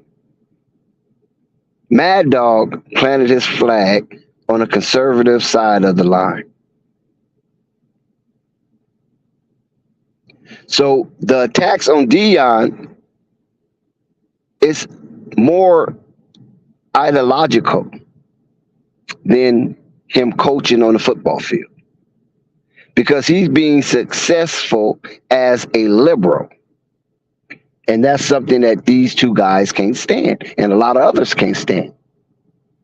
That's why I always research these people' political stance, and then I can get an idea on why they slant things the way they slant things, and why they go after the guys they go after, and they're not being in the middle. Medium is not their message. Because when you out here in these high profile jobs in the media, which is very influential, medium should be your message. You should neither be hard right or hard left. You should be in the middle and be fair and balanced. When you give your takes, your opinions, or just the plain old facts, it should be fair and balanced. And this is why I choose to point these two out, Mad Dog and Whitlock, even though it's a slew of people anti-Deion, you know. And I'm talking about some hardline black folks that could be anti-Deion. But they're not in a position every day to talk about it like this with a platform that big, even though Whitlock platform is much lesser than Mad Dog's platform. But he still have a conservative base, faith base, that takes his word because he's the black guy in the group. So when it comes to black things, hey, let's see what Whitlock got to say. Feel me? Caruso, from my understanding, is Italian. And this is why most of his heroes, he's like that guy that was in Do the Right Thing. If you could remember that movie, Do the Right Thing, directed by Spike Lee, who also starred in the movie as Mookie. There was the guy that had the restaurant, the Italian restaurant in the hood. And all the players that was up there was Italians. You know, there's nothing wrong with it. That's Italian. They want to show their people, right? But then they had a son that a lot of things that he liked was black. And so him and his brother always kind of conflicted about certain situations, you know, because he felt that Italians were superior. And we already know the history of Italy. Okay, so let's not really get there. I mean, Sicilians, I mean, come on, really? But nevertheless, we ain't going down that rabbit hole. So I believe Chris Mad Dog Russo is like that guy in the movie Do the Right Thing, starring Spike Lee. He just happened to be brainwashed, indoctrinized, thinking that Italians were better than blacks. And there's some really great Italian athletes that came up through the ranks. But keep in mind, Chris, as JJ Redick warned you, a lot of that era that you're talking about, Chris, that you so fascinated with, when Italians were top of the food chain in some aspects of sports, is when sports was segregated. Uh-oh. And when sports were segregated, of course, you're going to have them have the records. Soon as they integrated the sport, all those records have dissipated. And they have been taken over by mostly black athletes. The boogeyman's here. So hold on one second, Phonics. So he brings that mentality to protect Italian sports lore. to keep it to the forefront. And sometimes he just crossed lines because he don't want to see us continue to dominate in the sport where once his people dominated. And so those are some of the arguments that he has sometimes on First Take and even on Mad Dog Radio on Sirius XM, and gets him into trouble. Because the arguments that he makes is for the Babe Ruths of the world, for Jake D'Amata, whatever his name was, Rocky Marciano, Joe Lou DiMaggio. Garrett, Joe DiMaggio. You know what I'm saying? All those. He don't even really bring up what's that great baseball player name? Played with the St. Louis Cardinals. Her Flood. Ted. Oh my God, it escaped me. But Ted anyway, Williams. Ted Williams. There you go, Ted Williams. He don't even argue on the sake of Ted Williams because he's an Anglo-Saxon. He don't even want to argue on the fact base of Italian players. He doesn't say that, but if you listen to the names he bring up, you be like, oh, okay, this is where this guy going. But then, can I ask you a question though? You as a man of a certain age, right? Brother from Another Mother podcast has a lot of smoke for Prime. Also, yep, that's true. Michael Smith. Go ahead. Yes. You know what I'm saying? You came in up in a different time. Let me ask you something though. Why does everything have to be about race? You know what I'm saying? Like, I just don't get that, especially when black people critique other black people or say something. It's like, well, why are you saying it about another black man? Why can't we have our own opinions and we can critique them? Why can black people can just do anything they want and they're free from us being the ones to say anything against what they're doing if we seem to have a problem with that. And we're either called coons, and I got the gist of, I was listening to the last 10 minutes of your soliloquy because whoever in flight, when I see you, it's on site. You don't ever have me waiting backstage that long. I'm a star. You put me on the show immediately, or you get your little minions to do it. Anyway, you know what I'm saying?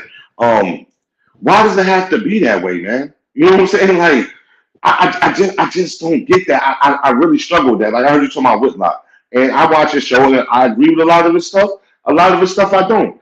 I just made a video about 2 weeks ago. If y'all go to Write the Truth, where he spoke real foul about the Central Park Five, the young men who were exonerated from a crime they allegedly committed as teenagers. I went in on him. I was very angry about that.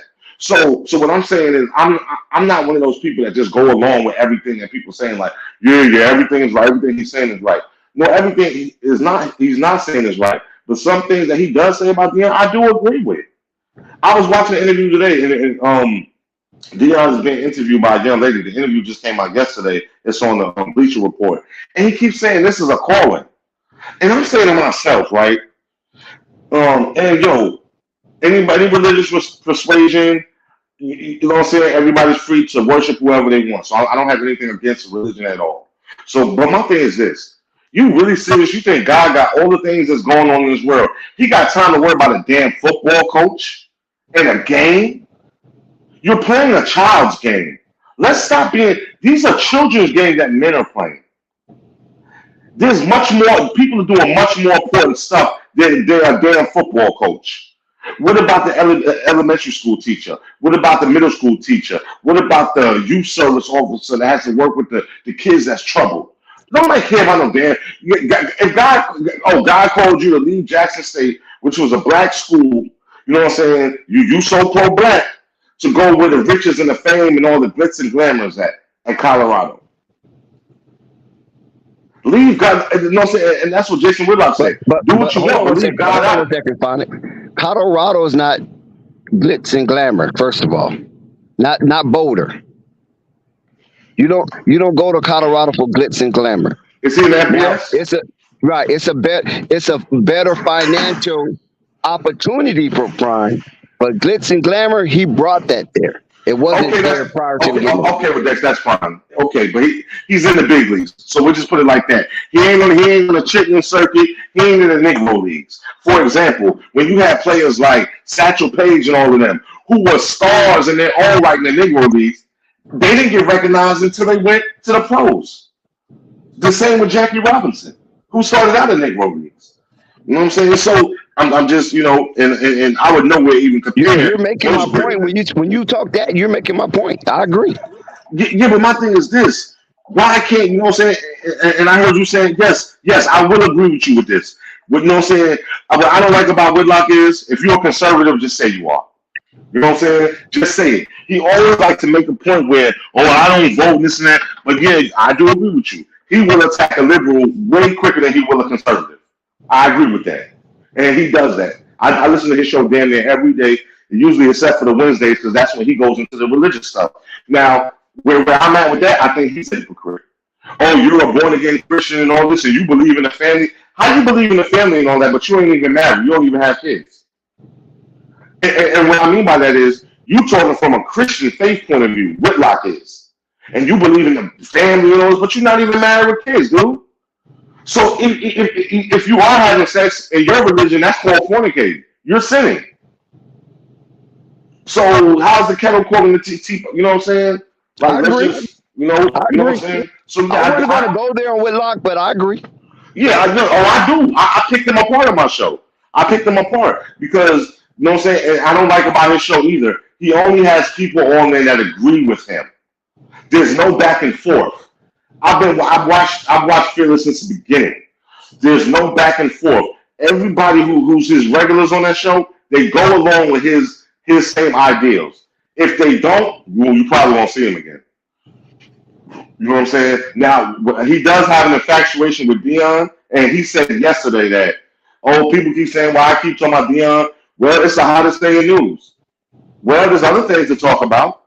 You talk about other things, but you know this is getting you views. As what he did with the Exonerated Five, the Central Park Five, that was clickbait for him, and this is clickbait for him. I And that mean, was this is. disgusting too, right?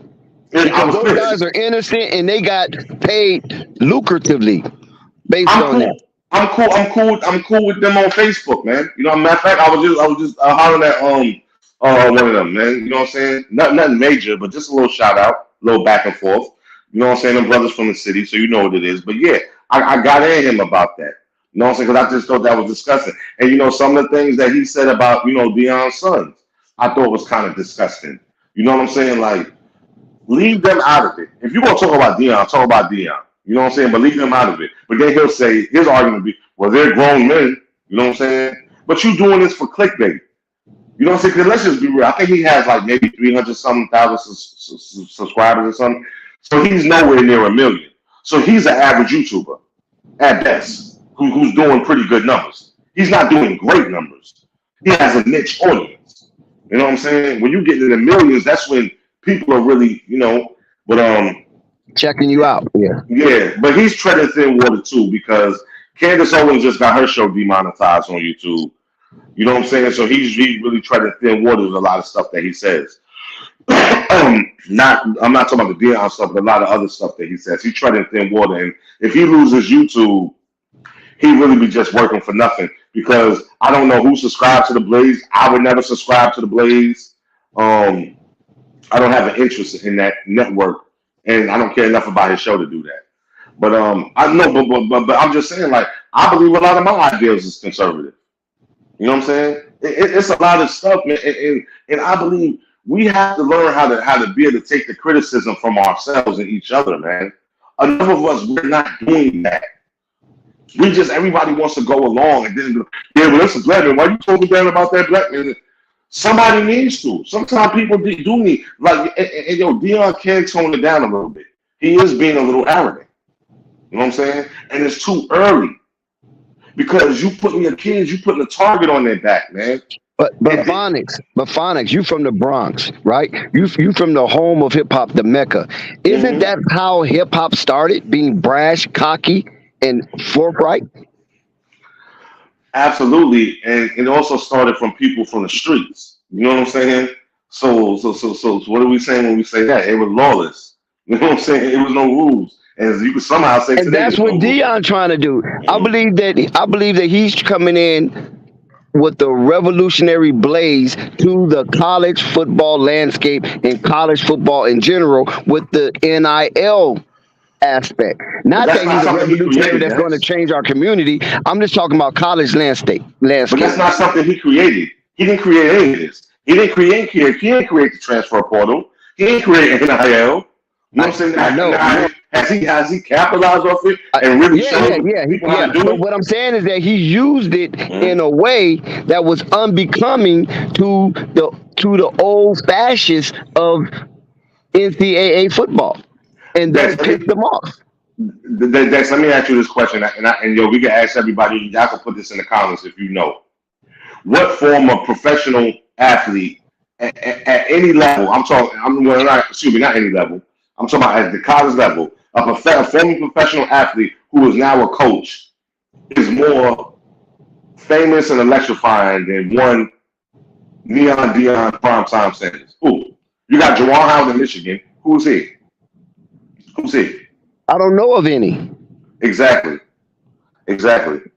But Mhm. this is who Deion is. See, Deion is not putting up a facade. See, and this is what Whitlock is trying to proclaim. When you look at Deion from the day he got at Florida State, this is the version of Deion that we have seen. And that is consistent in his behavior. He talked trash on the diamond, and he talked trash on the tundra. These are the reports we get, and this is all what we've seen. So why do he have to change being who he is that got him success? That He this does. He kind of does. behavior got Dion in the slot in the position he in right now. That's Oh, the I only agree. qualm I got about it. Why No, people want him to change when this is what got him here? no. I agree with you. But what Dion is saying, no, not excuse me. What Whitlock is saying is, calm down. You three games in. Can you win something at this level, and then you know what I'm saying? You can go about your, you know what I'm saying, your trash talking and your whole sunglasses get up and all of that. You know what I'm saying? And I also agree with this though. You know what I'm saying? His sons have been rich for a long time. Stop showing that shit off. Number one, that's a quick way to get your ass robbed. You know what I'm saying? That's a quick way to get got. There's goons everywhere. And Little Boulder, Colorado has some Wait, goons, wait, white, black, wait, or wait. Slow down otherwise. right there. Slow down right there. They're not in the hood. That doesn't matter. That don't mean they ain't So goons. you think There's black somebody's going goons to too. travel all the way to Boulder, Colorado, I just didn't to say take a that. chain off their neck or watch off his wrist? No, I said there's goons right there. They ain't just. Ain't no I don't. goons in no Boulder, Colorado. He's Look, not let me in tell you Denver. something. Look. Let me tell you something. I don't know what you think, and I don't know who you put in that category. I'm putting white, black, Asian, Latino, or otherwise. And if somebody put a gun in your But we're face and say take talking it off, you Boulder. taking it off. We're not talking Detroit, Oh, Michigan. We're talking Boulder. there's Boulder goons is everywhere. Boulder is is log cabins. There's goons everywhere. You don't think they have a jail? You don't think they have people in jail? Come on, man. You don't think people will travel? You don't think people do travel to these games? You don't think people do follow these people when they leave games and all that? My thing is this: you ain't got to be so braggadocious. You been had money. Why you acting like you ain't never had money? Nigga, you got to flash a rollie on the TV screen constantly. Like, come on, man. Yeah, that's a little too extra for me. You know what I'm saying? You ain't got to do that. hmm Well, That's listen. I don't have listen. One thing I don't have is a problem with him. If he want to show it off, his success and the way that he shows it off, that's on him. Because we don't say anything about these guys with these $100 million yachts in the Caspian Sea, in the Mediterranean Sea, who knows in the where that Red is. Sea. Who knows where that is? What camera No, is out listen. there? That's what I'm trying to get to you about Boulder. No, Boulder's no, in the no. boondocks. You just Listen, made my point. hold on. Let me finish. If you can remember, they had pirates out there scouring the seas, and a lot of the embassies was telling these multi-billionaires, chill out on traveling in these areas with your opulence. And guess what? They was like, no, this is my money. I made this money. This is how I want to live, and this is what we do. And they was getting robbed. They was getting jacked in these areas where the pirates were, and then they had to bring the big guns in the United States Stop it, under the Dex. Stop it. listen, stop, listen, under the regime of You're not making President sense. President Obama, and they kind of qualmed that pirate situation. You You're remember that? not making sense because one thing doesn't have to do with the other. I'm talking about, and see, that's see, It again. does. It's No, again, about you're making showing my off. point. No, again, you're making my point. And obviously, you haven't been around enough white people with money because white people don't show up anything. If they That's have not true. diamonds, That's if not they have true. diamonds and all that stuff, it stays in You their haven't safe. been. Listen, No, it stays Phonics. in their safe. You can Phonics, see hold them on on one second. TV. Phonics, hold on. Let me tell you something, Phonics. I'm from Pasadena, California. Check out the medium income in Pasadena, California, and then you check out the medium income in the Bronx. And you see who been around white folks with money and white I folks don't with live in the money. Bronx. I don't live in the Bronx. I haven't lived in You the Bronx grew in up. a very That's where long you grew time. up. Stop it. That's why I grew up. I'm a Don't you grown just man. own the Bronx, Phonics. I'm a Don't you just grown own the man. Bronx. I'm a grown man. I'm in my Don't you 40s. dare. I haven't Don't you lived there in dare. 20 some years, bro. I haven't Don't lived there in you? 20 some It doesn't years. matter. It doesn't matter. You've I've been been in a the lot Bronx of for 20. places and I've been around a lot more people than you. See, Trust there me. you go, Phonics. There you go, Phonics. Because you're You, not making sense. You're saying I'm talking about a how young old were boy. you when you left the Bronx, I'm Phonics? talking. Let's get this out the way then. I'm talking about almost. I've been going almost 25 years. Let's put it like that. You know what I'm saying? I'm talking about a young boy flashing a road. You're talking about people out in the sea on a yacht.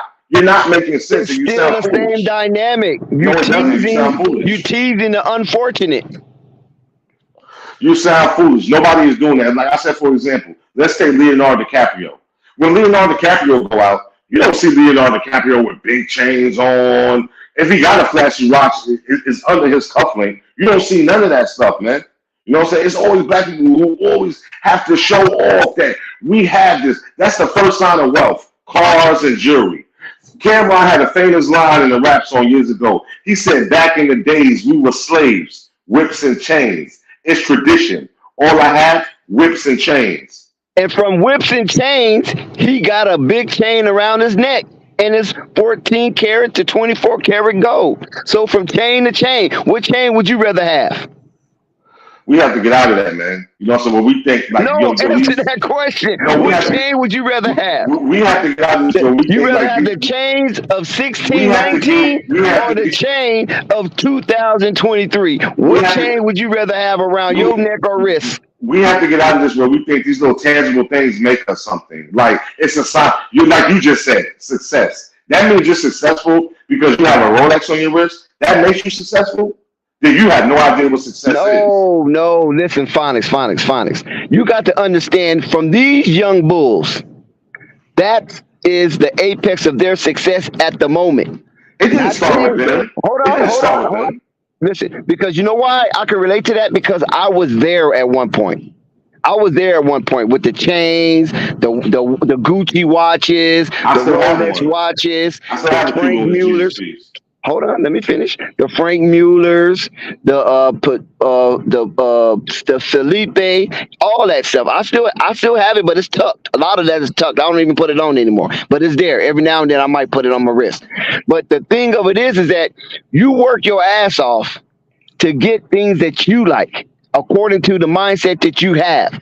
You can't push these young bulls to have a mindset that you have at 40, at 50, when they're only in their early 20s. That is not really going to work. It's only those young men that are well advanced mentally that might go into the direction of some of us old cats now. But a lot of us have been through those stages, those degrees, and those levels in life. And we look back and say, damn, man, I spent all that much money on that. I could have got this whip. Or I spent all that much money on that whip. I could have got this little crib. You understand what I'm saying? But success is based on the level of peace it attains. That's success to me. My point is, I want young people to know that you don't just have to be some type of entertainer to think that you're successful. That's the problem now. That's why we have such a low graduation rate. That's why we have young people that can't do mathematics and basic science. I beg to differ to some degree. I beg to differ. Well, you can beg to differ, but go to the numbers. Okay, listen. We can go all the way back to Malcolm X.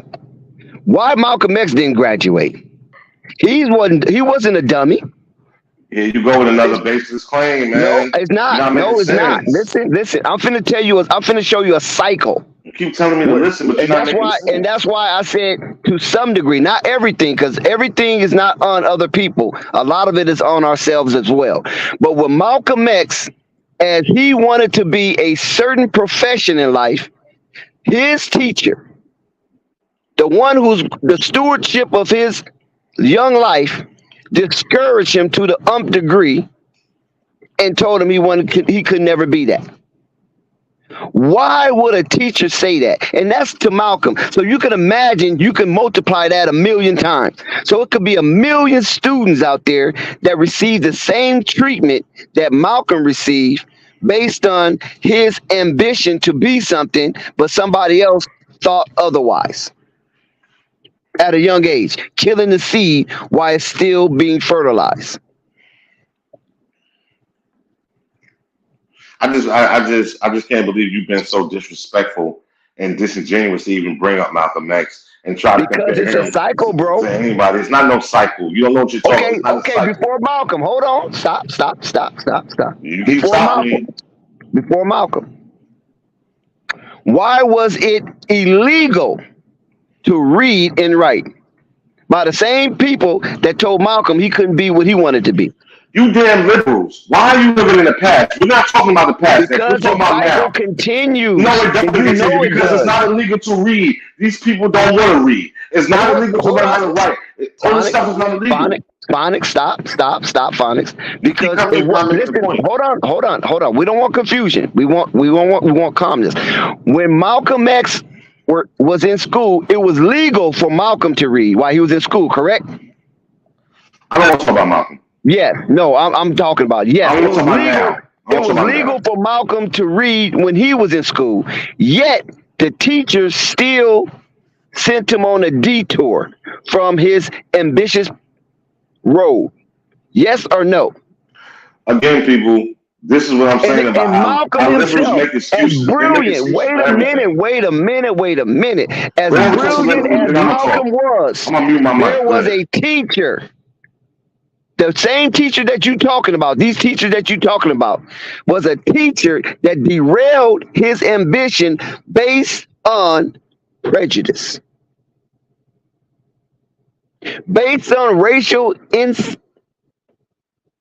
based on racial outlook, insensitivity that teacher demonstrated towards Malcolm ambition. And you think this is not an ongoing thing? The same teacher that works for the same system who underfunds HBCUs purposely and public schools purposely. And this is why a lot of people that are non-black trying to take their kids out of public school, put them in charter schools or even private schools. Because of who? Somewhat the teachers and somewhat the students. There was trying to implement a law where the teachers will receive incentives based on the outcome of their classroom. And they fought tooth and nail on that. Teachers did, the teachers union. They fought tooth and nail that no, we don't want to be graded or compensated based on the outcome of our classroom. No, when we show up, we want to get paid. So if these teachers that you're claiming deserve so much, what I feel some teachers do, then they should have welcomed that challenge based on the outcome of my students in my classroom. I can be eligible for raises and raises and raises and raises. No, they rather just have what they consider the common pay and still have their classrooms potentially underperform. So if these teachers were like you want them to be, which I don't have no problem with the way you want them to be, but they don't want to be that. So I think you're just barking up the wrong tree on that aspect of the meter. And this is why I have qualms with Jason Whitlock, because he only shows only half of the problem. And the half of the problem is 100% based on African Americans, men and women. He don't give you the whole scope. That's where we talked about balance He don't give us the balance. His seesaw is imbalanced. And that's why I have a problem with Jason Whitlock on that right there. Because I feel that he is smart enough. Because Jason Whitlock is no dummy. He's not a dummy. He's well educated. And he's a prolific writer. He's more of a writer than he is a speaker. And by him being able to write the way he writes and formulate his words with his penmanship, he knows a lot more than he portrays. But since he's on one side of the aisle, he only gives you 50% of his perspective from the totality. That's the reason why we on Jason Whitlock helmet. And Jason Whitlock feels free. Well, hold on a second. Yeah, I will. And Jason, but hold on. It don't matter. I'll mute your mic so you won't feel too. No, I'll just leave. Okay, bye. We won't miss. Because that's the problem with the liberals. Y'all want to talk, but you don't want to hear what anybody else We won't miss you. Trust me, we will not miss you. Now the audience does because they want to hear another side. No, the audience ain't gonna miss you. Well, then hit his side then, You know what I'm saying? Hit his side then. That's the problem, man. That's the problem now. Listen, Hit his Twin, side right here. Hit his side Twin, then we don't want to destroy Phonics. See, Twin, you want somebody to destroy Phonics. And maybe Coffee will. destroy me, But I'm because not none of y'all here smart to destroy Hit his Phonics. side See, then, I'm not Phonics. here to destroy Phonics. I'm here to try to dialogue with Phonics. Hit his Now, the side. thing is, though, Hold on one second, Coffee. I'm going to let you go, Coffee. Because listen, see, this is the level that I'm at. If me and Phonics is battle, right, I'm going to win the battle, but I'm going to lose a soul. And I don't want to do that. I don't want to You ruin never win the it. battle, Lex, because you're not smart with me. Phonics is already somewhat ratchet. So I need to Lex, I'm smarter elevate than him. you, and I speak better than you. You can never out-debate me. And you Go know ahead. that. Go ahead. Check it out. Check it out, Coffee. dog. Check it out, Phonics.